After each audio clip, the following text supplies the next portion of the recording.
Welcome to the True Demon Lord Show. I am, of course, the True Demon Lord Franco, and today we're going to be looking at all of the um our enhancements, because say stratagems there, our enhancements available to us across our six detachments. So that's 24 enhancements, and we're going to be ranking them. Tier list. We know how tier lists work. Um, on how good I believe they are, and how effective I think they are for your lists. We're going to be ranking all of them together, so there isn't like individual tier lists per detachment because there's only four per detachment.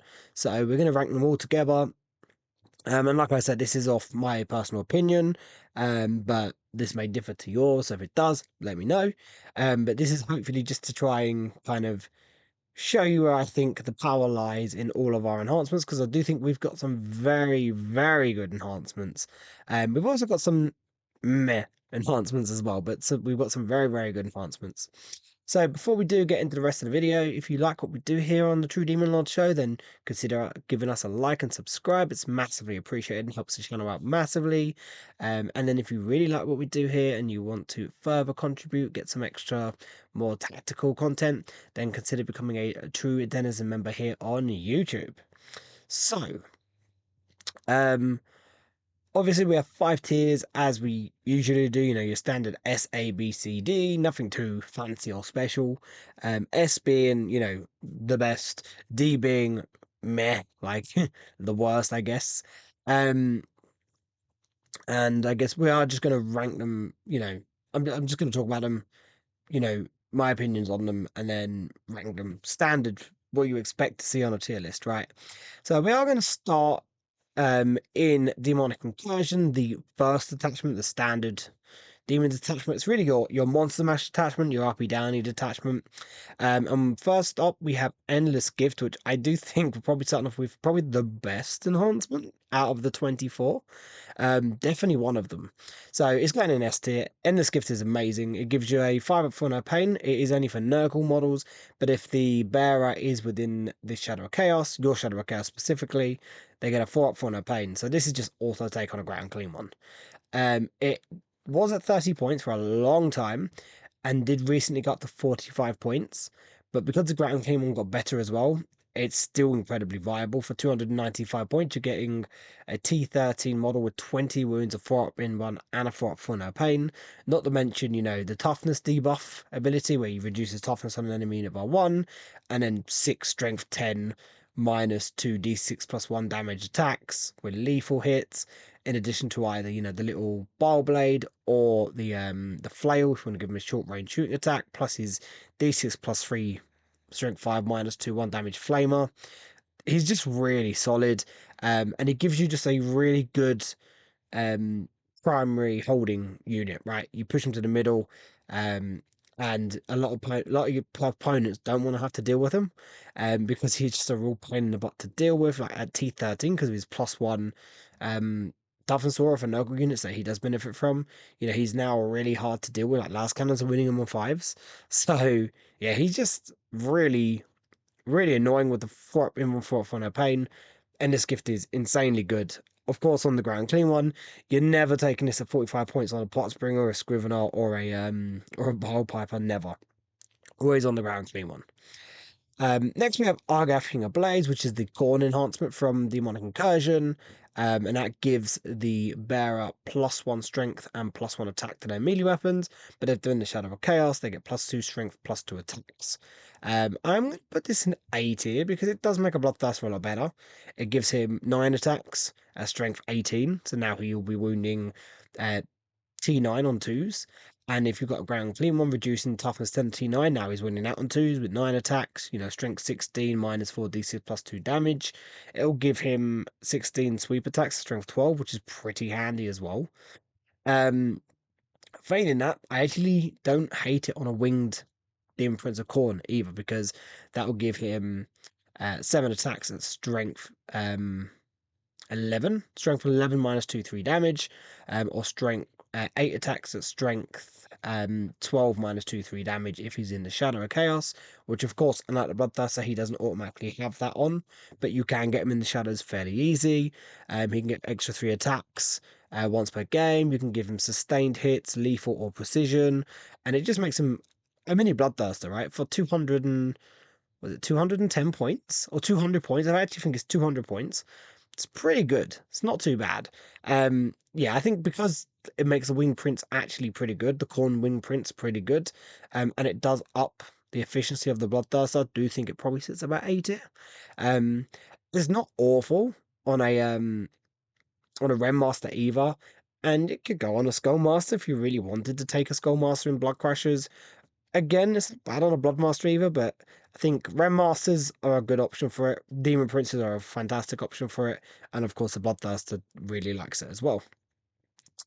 Next we have Soul Stealer. I'm gonna put this in B. I swear we're not just going 1, 2, 3, 4. I swear it's just happened to be where it's gone. But we've got Soul Stealer next. That is the Slaneshi enhancement. So that gives or when at the end of the fight phase, you roll 1 dice for each enemy model that the bearer destroyed with a melee attack. And on a roll of a 4 plus, the bearer for each roll of a 4 plus, the bearer gains a wound back if they're in the Shadow of Chaos. It's on a roll of a 3 plus. So the keeper kills 4 models in combat. She rolls 4 dice, and every 3 plus will give her a wound back. If it's on a, I mean, the only characters that can take it now, apart from the keeper, is obviously the Trance Weaver, the Enrapturous, or the Epitome.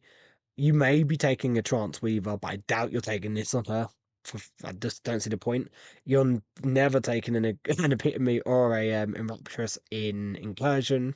So it's going to go on a keeper. Unfortunately, keepers are nowhere near as tough. When keepers had the Feel No Pain, this was pretty good because they were -1 to hit at T10 with a 4 in 1 and a 5 at Feel No Pain and 18 wounds. They were already tanky and really annoying to deal with, and they could survive on a few wounds. And then this was a good way to pump the wounds back up again and just make them more annoying. Um, I feel like killing a keeper on one go now is far easier now that the Shining Ages doesn't give the Feel No Pain anymore. So yeah, I'm gonna put it in B. It could probably maybe even go down to C, to be honest. I'm gonna put it, I don't know. In itself, is for 15 points, it's not bad. It's just unfortunately the keepers are not as tough, and the chances of them actually getting to use it now is a lot less likely. Um, I think we'll keep it in B. We'll keep it in B for now. We'll revise, I guess, at the end and maybe have another thought, but I think at the moment B's okay for it. And then lastly, we have the Zinch enhancement for the Everstave, which is actually really solid. I'm not the biggest fan, which makes me sad because Zinch is my favorite god. I'm not the biggest fan of Lords of Change, apart from the Everstave and the Infernal Puppeteer Lord of Change. I think those two are actually really good. The Everstave gives the bearers range attacks +1 strength and +3-inch range. If they're in the Shadow of Chaos, it is instead +2 strength and +6-inch range. So a Lord of Change with the bolt, his bolt of change will become strength 12 at 24 inches. And then you're always going to take the rod of sorcery on this guy instead of the sword. And then that will give him 18 inches at strength 11 on the rod of sorcery. You're not going to take this on any of the heralds because they've all got the same shooting attack, which is on top profile, 3 shots of strength 6 -2 D3 damage, death, wounds. If you're not taking a Lord of Change, but you do have a Fate Skimmer or a Flux Master in this list and an Incursion list, and you've got 15, you've got 20 points, 25 points, 25 points spare, then I guess you might take it. But yeah, no, you're going to take this on a Lord of Change. You take the Lord of Change with this. Outside of that, you don't take a Lord of Change. And it goes in A. I'm going to put under I feel like even though I have a bit of I'm not the biggest fan of Bloodthirsters, I do feel like Bloodthirsters have the ability to just be really good without their enhancement. I think without the Everstave, you're just not looking at a lot of change because they're just not that great. Their range is too short and their strength is not fantastic, and they're not that tanky. But a Lord of Change with the Everstave is an incredibly decent shooting platform, so I think it can sit above Argath just because it has more of an impact on the on the greater demon it's going on than Argath does. So that's the incursion one. So next we're going to go on to Blood Legion. We have next Slaughter Thirst, which is a 6-inch aura from the bearer of Lance for non-monster corn units. So corn units within non-monster corn units within 6 inches of the bearer. Again, the Lance ability, which is plus on the wound in a turn in which it charged. It's okay. It's like 30, 35 points. It's incredibly expensive for what it is. And because of that, I do think it's gonna go like here in B. It's not bad. Like this is good on blood letters. It's decent for the riders of the blood crushers. Obviously, the horns on the blood crushers already have it. Um, red masters like this, flesh hounds like this. It's a shame that it can't affect your monsters. If it could affect bloodthirsters, then I do think it'd be a lot higher. But because it doesn't, and because it is like 35 points, um, yeah, I just think it's held back by that. I think because it can't fit monsters, I do think it could come down to about 20-ish points, and I think it'd be fine. Or it can just lose the caveat of no monsters and stay at the price point, in which case, again, I think it would be fantastic. But because it's got the price point on it with no monsters being affected by it, I just don't think it's that amazing.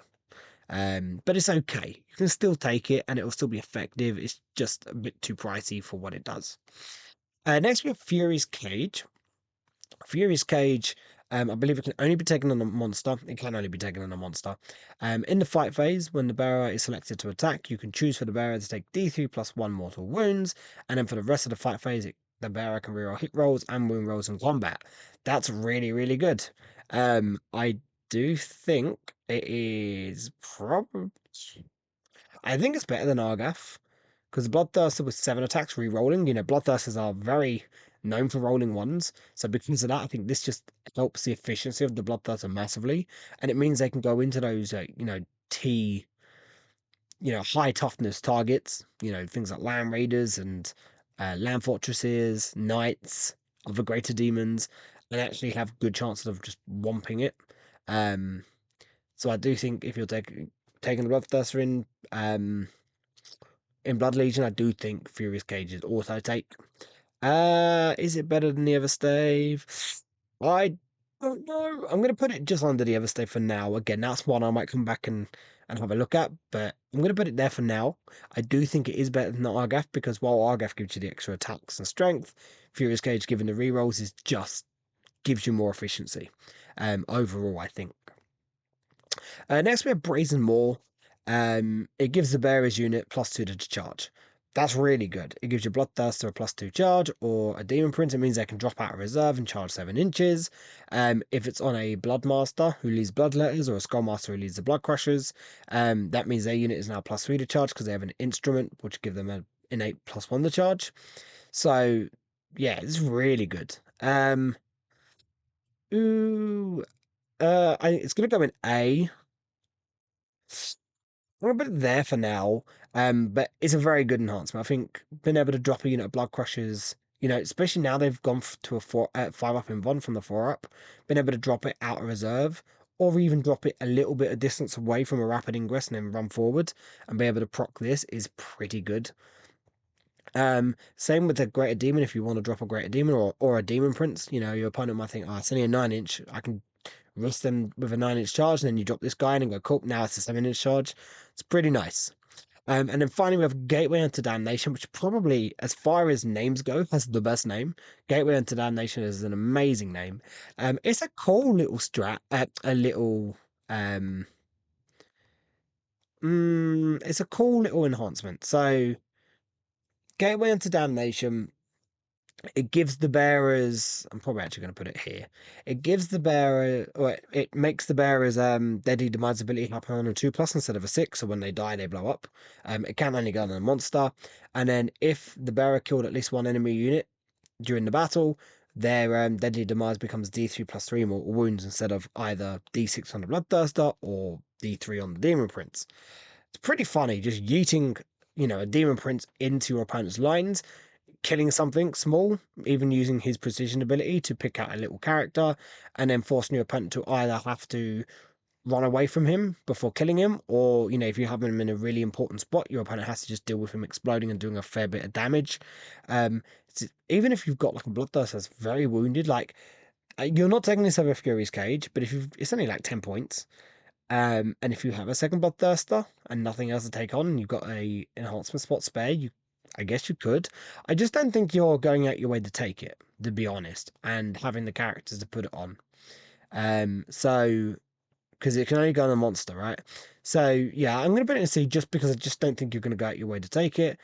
But in those instances where you've got 10 points spare and a character to put it on, I don't see why not. And it's cool.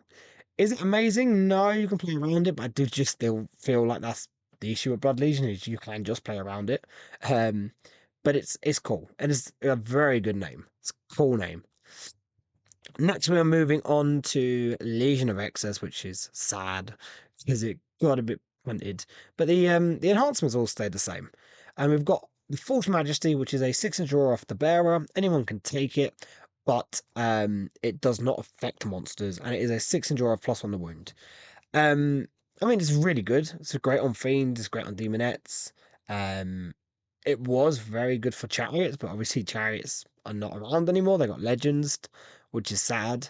I do think Legion of Excess has a Demonette heavy build. Um, and I think taking this on like a Trance Weaver, um, is a not bad. This used to go on the Torment Bringer, which was the Herald Chariot, which obviously had the sustained hits aura plus the fight on death ability. So it was just very good to put all of these um auras and buffs on this one character and just have them, radiating off her. Sadly, obviously can't do that anymore, but I do think, on a Trance Weaver, it's not bad. Um, I wish it could affect. The problem for me is the fact that it can't affect monsters. You can still take a lot of fiends. They're just not as good as they used to be, but I still think you can still take multiple units of bigger fiends. Um, and then of course you're gonna want to take Force Majesty. It's just you've lost the character you really wanted to put it on. You can still put it on a Demon Prince. You could put it on, like I said, a Trance Weaver. Um, yeah, I mean it's good. I think it is probably going to sit there just because it doesn't affect monsters, but it is very, very good and it is very key to doing damage, I think, for this detachment. You could still put it on a keeper, obviously, just not as tough anymore, so they're going to die a lot easier. Next we have the Dreaming Crown, which is similar. It's a 600 aura that can't affect monsters, but it's +1 to hit. I've never been a big fan of it. Um, to be honest, because again with False Majesty as well, obviously with the Seductive Gambits changing to reroll win rolls of 1, this is now a lot more valuable as well. Dream and Crown, obviously it's now hit rolls of 1, but if you're in the Shadow of Curse, it's all hit rolls.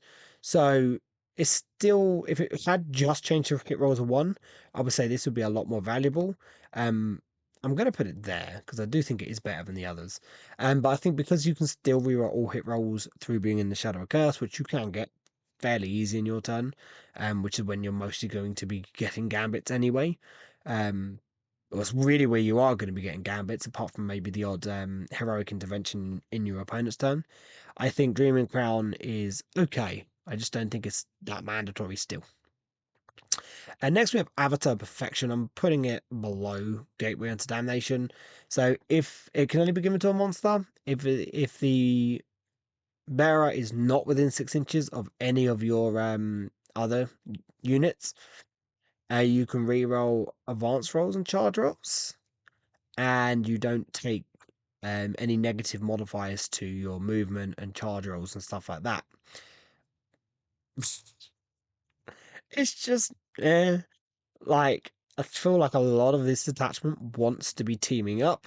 A lot of your stuff has auras you kind of want to be benefiting from. So, yeah, no, you're just not taking Demon Princes. It's not good enough to take a Demon Prince on. And if you've got a Keeper, again, the Keeper just has auras with the +1 AP that you kind of want her to stay around. Um, Other units, and with them not being as tough anymore, you want to keep things around her to be able to heroically intervene. Yeah, I mean, it's just not, there's not enough prevalent, movement charging negative modifiers out there to make this, make you want this. So, yeah, it's not great. And then we've got Soul Glutton. So, at the end of the fight phase, if the bearer killed one or more enemy models, they can heal D3 wounds. It's okay. Again, I think it can only go on a monster. It's a good way to keep your greater demons healed because they're not as tough as they were. But yeah, I still don't think it's fantastic. Maybe it sits here. Maybe it sits here, but it's not great. It's okay. It's not bad. Next, we're moving on to Plague Legion, which I was gonna say he probably has some of the best like spread of enhancements. I actually think that might be Shadow Legion, but it's very close. Like there's some very good enhancements in here.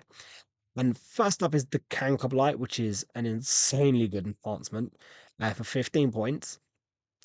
Each time an enemy unit fails a battle shock test, a non-vehicle, non-monster enemy unit fails a battle shock test within 6 inches of the bearer. Um, Instead of taking D3 mortal wounds from your demonic terror ability for your Shadow of Chaos, you can instead choose to activate the Canker Blight and your opponent just removes a model from that unit. This is really good against high wound, high value non-monster vehicle models like Custodes, units like Fiends and Blood Crushers, Centurions, Ogryns, Blade Guard, 3, 4 wound model units. This is very good at dealing with them. Terminators as well. I've killed 5 Death Shroud Terminators in one game with this. And because you've got so many ways to proc battle shocks, you've got your straight away you've got your melancholic miasma ability, detachment rule from just making units take battle shock tests that are in your shadows in the command phase. You've got strats, +1 hit, cause a battle shock test. Um, yeah, you've got multiple ways you can take skull cannons, force battle shock tests. The changeling forces battle shock tests when he gets targeted. And then of course the bile piper, who you're always putting this on. At the start of the fight phase, all non-vehicle, non-monster enemy units within 6 inches of the bile piper have to take a battle shock test. So again, it's just really, really good. It's such a good strat, a good enhancement, and has some very, very good potential to it. Like I said, I've killed 5 Death Shroud Terminators in one go with it. For a 70 point character. I had a game where I killed, I think it was 3 Blade Guard veterans, 2 scouts, and 2 aggressors. Not aggressors, inceptors. That was in one game as well. I think the best I did was probably the 5 Death Shroud with him. He's killed. I played against demons. He killed 2 Blood Crushers and 3 Fiends. So yeah, this guy is just insanely good for his point cost with the amount of damage he can do. And again, like I said, combining it with the Bile Piper just means you've got more chances of doing it with his, forcing battle shots at the start of the fight phase as well. So I think that has to sit in there too. I just think it's a fantastic strat. It could maybe sit here. Um, but I kind of want to put it there because I just think it's really good value for money. Maybe A tier just because if you run into knights or very vehicle heavy armies or very monster heavy armies, it has no impact whatsoever. Um, so maybe it could sit there. Mm, I'm gonna put it there for now. That's one I think I will revisit, but that we'll set it there for now. Next we have Maggot Maws, which is okay. In the shooting phase, you can select an enemy unit within 6 inches of the bearer, and they take a battle shot test. They can't take wounds if they fail it from your demonic terror, failing a battle shot test while being within your army shadow of chaos. Instead, you just roll a dice, and on a 3+, that enemy unit takes D3 mortal wounds. So it's another way to force a battle shot test. They never take wounds if they fail the battle shot test for being in your shadows like you normally would. But the counter to that is they may still take mortal wounds even if they pass the battle shot test. So if they pass it and then you roll a 3+, they're taking D3 mortal wounds anyway. But then they could fail it and you could roll a 1 or a 2 and then they're taking none. So it's another cheap way to force battle shot tests and then potentially mortal wounds. But the other 3 are just so good. You're never taking this. You're just never taking this. Um, I think in terms of what it does for the detachment, it might sit there. But I just think because the other 3 are just, you're taking those 3 pretty much all the time. It's just not worth it. Next, we have Droning Shroud. I think if I have the argument with Clank of Light that there are matchups where it just doesn't have effect because you could just run into, loads of monsters, loads of vehicles. I feel like this has the same issue. So Droning Shroud gives you basically Be'lakor's Reefed in Shades aura. It's a 6-inch aura of lone operative 18. So your friendly Nurgle demon units within 6 inches of the bearer can only be targeted by range attacks if the attacking model is outside of 18. It gives you basically Nurgle Be'lakor. It's really, really good. I am just going to put Kanka Blight up here, and I'm also going to put Droning Shroud up here as well, because I just think it's amazing. It's auto take. There is enough shooting in the game and enough very high value shooting in the game where this is just Yeah, you need it. You need it. But then you run into Wild Eaters, you run into demons, those armies where actually they don't have any shooting outside of 18, so it doesn't matter. But I think it is counterbalanced enough by just the amount of decent long range shooting that's out there that it's just auto take. It's very, very good. Then we have Font Spores. This one, I'm going to put this one here. Font Spores is a 6-inch aura of +1 AP, and this affects Nurgle shooting and combat. So it's very good to make your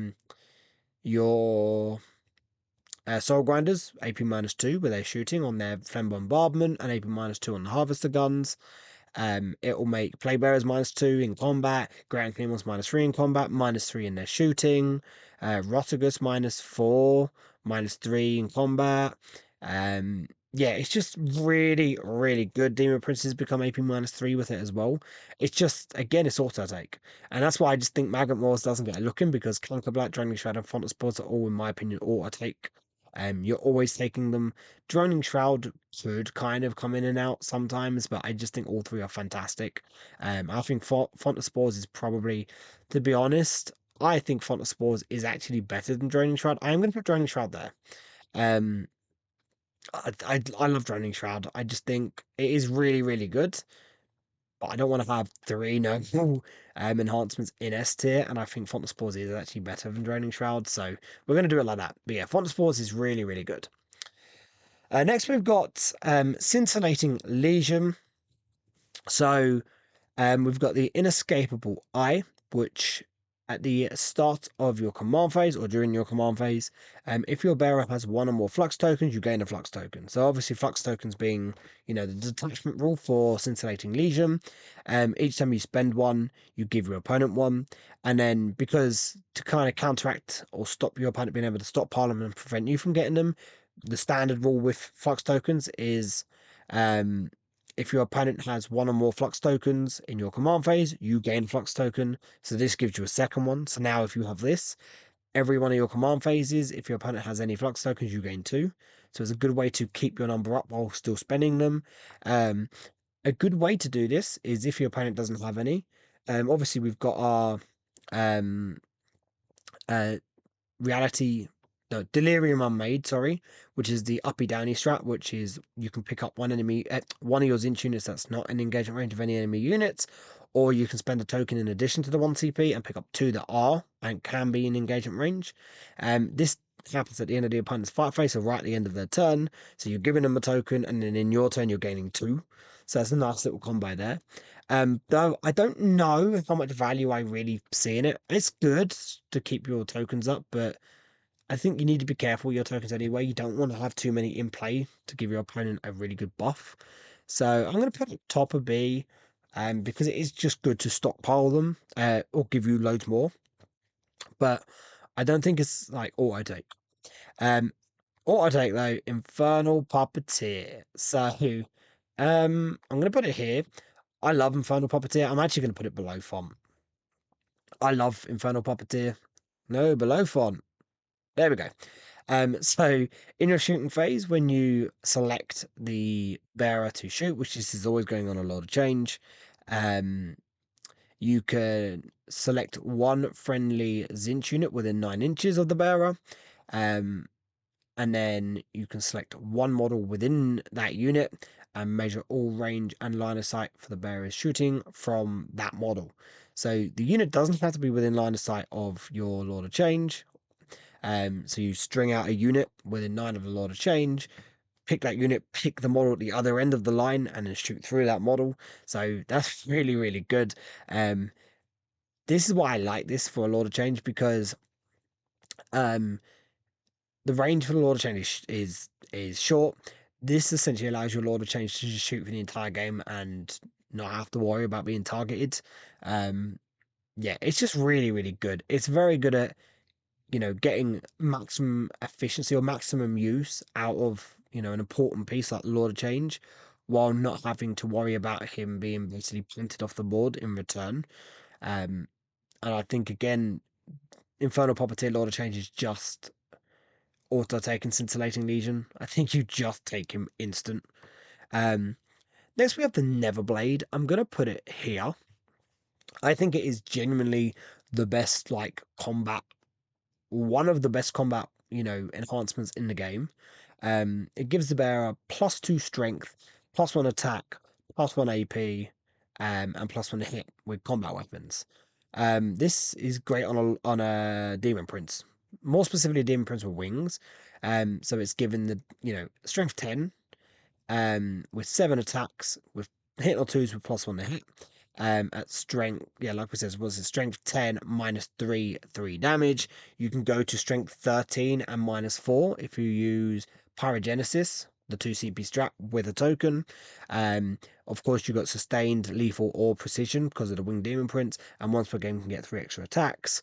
So, yeah, just a really solid combat piece and an army that, could use a solid combat, um like tank style, like a combat beast. I can't think of the word I was trying to get out of my head there, but could use a nice solid combat unit. This gives you it. I don't think you're going to take a lot of change with the sword. You're giving him the sword and the staff. I've seen people do it. I just think the Demon Prince is better for the points. They are cheaper. It makes a lot of change slightly better in combat, but not enough, in my opinion, to warrant it. But then I guess you get the better shooting of the Lord of Change with the Bolt of Change, so yeah, I mean, there's an option there to run the Lord of Change with it, but I think it is far superior on the Winged Demon Prince, and it just makes them really solid in combat. And then we've got the Improbable Shield, which is an expensive 30-point enhancement, which is a 6-inch aura, um, giving Zinch units a 4 up for a pain against psychic attacks and mortal wounds. It's okay. Like, I think putting this on a foot demon prince, so it's got the stealth aura plus this, and then he can get a 3 up in one once per game. In addition to this 4+4 no pain if needed, and a 2 up armor save makes them pretty tough. I like this if you're taking a lot of pink horrors, because people want to tank shot pink horrors, they want to do mortal wound abilities to pink horrors, they want to do grenades to pink horrors, and this is a good way to try and just counter that and just have a save against it, because you don't get the split, but you can still try and keep some of your horrors. Um, excuse me. It's still good to protect your other stuff, against dev wounds and again other like grenades and stuff like that. So it's decent. It's just really expensive. So I'm gonna put it.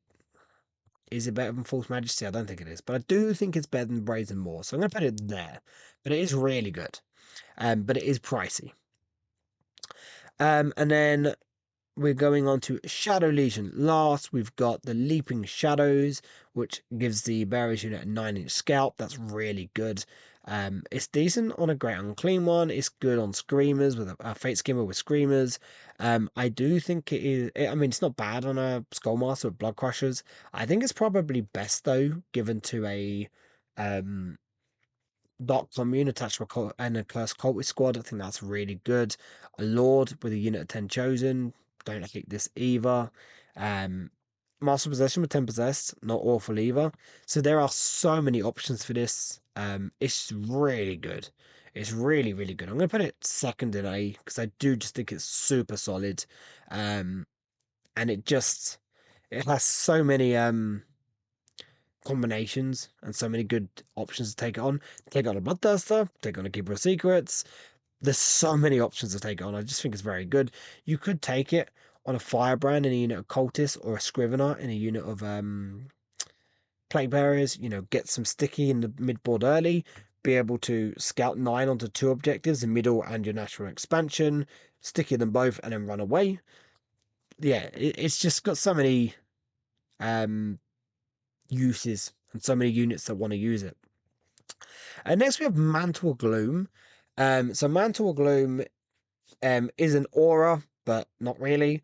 While an enemy unit is within engagement range of the bearer's unit, all models in that unit reduce their OC characteristic by 1. That's pretty good. It's decent. I think this is good on, again, a Dark Commune with Cursed Cultist. You want this on something quite tanky. It's good on a ground clean one. I've been using it recently on a Rem Master. I can't even claim to take credit for that because it was Kevin Leonard that told me to do that. Actually, it was really handy because them things are tougher than you think. T99 wins and a 4-up in one. I had one run into a Hive Tyrant on an objective and just hold the Hive Tyrant down, tank him, and then just making him OC2 while he's OC3 going, oh, this is my objective, screw you.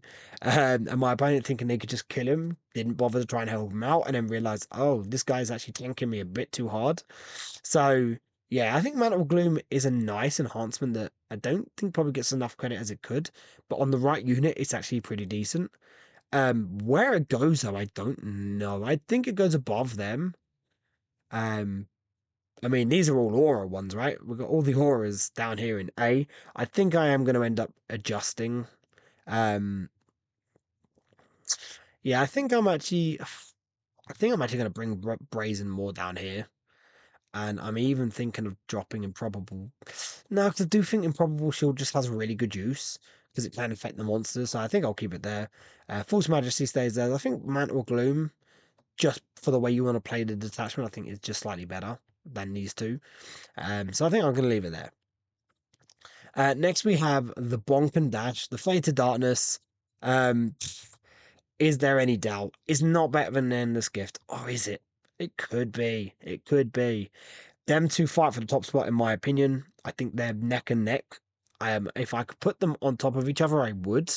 Um, I'm, I'm gonna put him just under the Endless Gift because it's got potential of going wrong. I guess so does the Endless Gift if you just don't roll 4-ups. But the Fade of Darkness, at the end of the fight phase, if the Berries unit killed one or more enemy units that phase and is no longer in engagement range of any enemy units, you can just pick that unit up and take it off the board, put it into strategic reserves. I mean, we know it's good on a Bloodthirst, so that's what we're seeing it mostly on. I've only used it on a Bloodthirst at the moment. A lot of people are, because it now means the Bloodthirst's issue of just not being that tough. He actually doesn't care anymore. He goes in, he kills something, he runs away. It's really good. It's great on a Lord with Chosen or Legionnaires. Especially considering, he can use his ability to reduce CP by 1 on a strat for his unit once per battle round. Means you can then, because the trick is, you bring them off the board, then you rapid ingress them in and then repeat. He can do the free rapid ingress. I don't think it's awful on a Ghost Cultist. I don't think it's awful on potentially a Keeper of Secrets in the right matchups. Blood Crushers, people are having successfulness with Blood Crushers and Skullmasters. Terminators, there's loads of uses for it again. But the Bloodthirst was probably the best one. But it's really, really good. Really, really good. And like I said, it's neck and neck with Endless Gift. You can swap them either way round. I don't think it matters, but it is. I think it's neck and neck with Endless Gift as the best enhancement. And next we have, or last we have Malice Made Manifest. So start the fight phase. You select one enemy unit within engagement range of the bearer's unit. Roll a dice on I think it's a 2 to 5 is D3 mortal wounds, and on a 6 is 3 mortal wounds. It's okay. It's gonna go C, to be honest. It's alright. That's literally it. Leaping Shadows, Faded Darkness are auto takes, and Mantle of Gloom is just infinitely better, so you're never taking it really. So that is it. I'm gonna move Avatar down there. I'm gonna keep Gate there. Let's have a look. S tier, I think I'm fine with. I like it. Droning Shroud, I'm going to keep here. It could go into S, but I'll keep it in A. Leaping Shadows could jump to S, to be honest. But I'm going to keep it in A for now. Neverblade, Everstave. I think the Everstave might be a little bit better than the Everblade. Furious Cage is fine. Argath is fine. Mantle of Gloom, False Majesty, Improbable Shield. Brazen Maw, Inescapable Eye, Dreaming Crown, Soul Stealer, Maggot Maws. Uh, Slaughterthirst and Soul Glutton. I think we're cool. I think we're cool. Brazenmore, actually, I've just realized Brazenmore isn't. I was calling Brazenmore the aura. It's not. It's the plus 2 to charge. I'm gonna keep the bottom of A because I do think it's good. So I think I'm mostly happy with that. As you can see, we are sitting a lot in A, but we have a fair few in S and some in B, which means they're decent, but they're not like autos. C's and D's are eh. S's are auto take, and A's are almost auto take. If you're taking certain characters and certain detachments, then they are basically auto take. But yeah, I think overall I'm pretty happy with that. Um, yeah, I think so. So as you can see, we have a lot of good enhancements, some very, very good enhancements. I genuinely think we have some of the best enhancements in the game. In the case of Ender's Gift and Faded Darkness and Clanker Blight, I think Clanker Blight is insanely good. Um, Infernal Puppeteer is also one of the most fun enhancements. It's just so cool. Um, but then Avatar Perfection is just, yeah, not good. It's garbage. Gateway to Damnation, very cool name, a bit iffy. Malice May Manifest, it struggles with the fact that it's just in a detachment with three pretty good enhancements. Same with Maggot Moors, same thing. It's in a detachment with three very good enhancements. So, so yeah. Um, if you've got some different opinions, if you disagree with any of my opinions, if you think any of these deserve to be higher or lower, let me know. Always interested to hear the different opinions of other people. It's always interesting to see differencing in opinions and play styles. But yeah, thank you for tuning in. And we will catch you all in the next one.